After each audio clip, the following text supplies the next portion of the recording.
Hey everybody, it's Dr. Falcone, and I thought today we would talk a little bit about mindfulness and talk a little bit about what I do for mindfulness activities. When I talk about mindfulness, it's part of what we call mental resiliency, one of the pillars of health that I have spoken about and written about. And to me, mental resiliency really involves three specific areas. One is mindfulness activities or calming the mind. The other is how we continue to learn and keep our mind sharp. And the third is really how we strengthen our tribe and continue to be part of a community. So let's focus on the first one, which is the mindfulness activities. So there's a lot of things you can do for mindfulness. It's all about how you calm your mind. I mean, classically, people think about meditation as one of the things that comes to top of mind when you talk about mindfulness, and that absolutely is true. There are other things that you can do, things like yoga, things like Tai Chi, breathing exercises, any of the kind of individual experiences, either individual or in group, that you can do that really improves your ability to calm and quiet your mind. So that's certainly one of them that we talk about.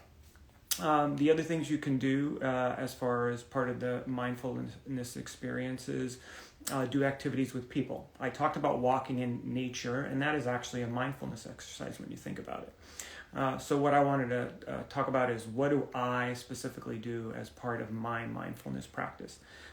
Well, it's developed over several years, and it's an ongoing evolutionary thing, and I encourage you to kind of think about that as well. If you're not doing it today, it doesn't mean you're doing it wrong. It just means you need to start somewhere. So what I started doing a couple of years ago is I started doing intermittent meditation. And I used a couple different apps. I used Headspace and Calm, which I recently used. All very good apps, and there's literally probably hundreds of different ones out there. So I experienced that, and I thought it was good. But over the last year, especially with the pandemic, I've really gotten into doing it on a daily basis. So what is my routine?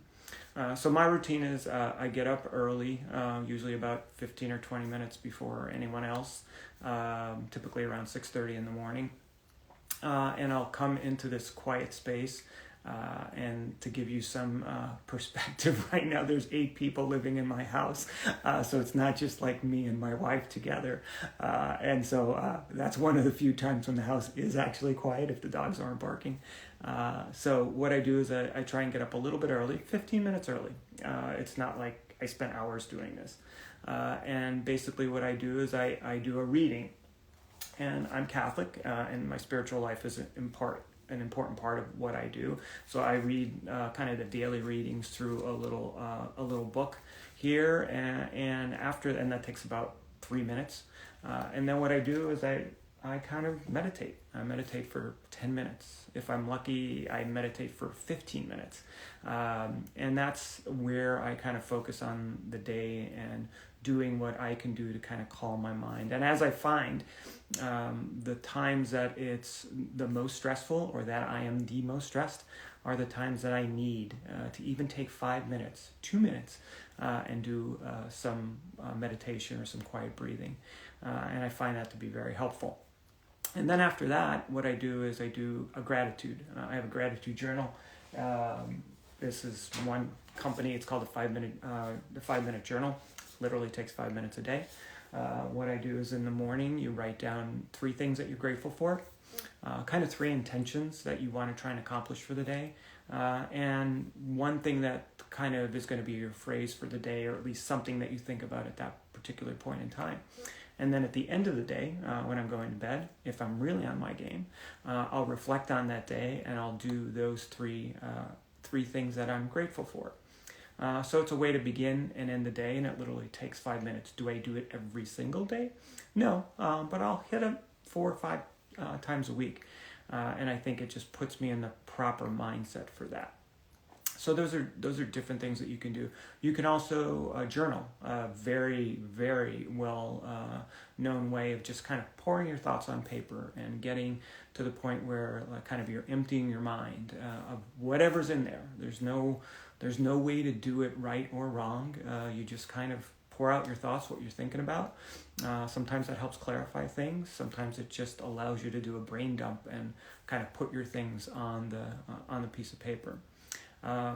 So to that end, I think one of the things that we don't talk about as individuals and certainly as a society is kind of spiritual practices. And I'm not talking about an organized religion, although if you have an organized religion, that's great. You can try and get deeper into your faith and understand that a little bit more. But it could be just reflecting on your place in the universe and kind of where you are about your life and what you contribute to. For a long time, as part of my, I guess it is a spiritual practice, I would ask myself two very simple questions. And those two questions were why here and why now? And that, to me, I would ask, why am I here on this particular planet at this particular point in time? So like, why am I here? Of all the places in the universe I could have been born, why am I here? And why is it now? Why wasn't I born 100 years ago or 100 years into the future?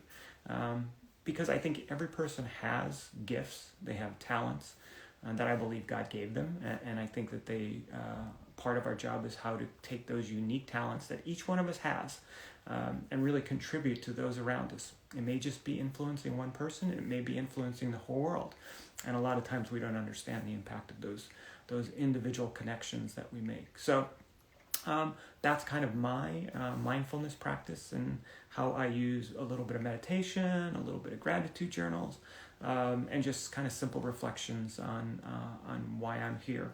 And it's something that I've developed over time. It's going to be a little bit different for you. I would ask you to take 5 minutes a day, just 5 minutes, and figure out what that is for you. Maybe it's early in the morning, maybe it's later in the evening before you go to bed. But I think it helps to center you, and it helps you get some semblance of purpose, which I think we all need in this day and age. And I look forward to comments that are below what your particular mindfulness practice is, what works for you, what you've tried, and I look forward to the next time we talk. So have a great day. Take care.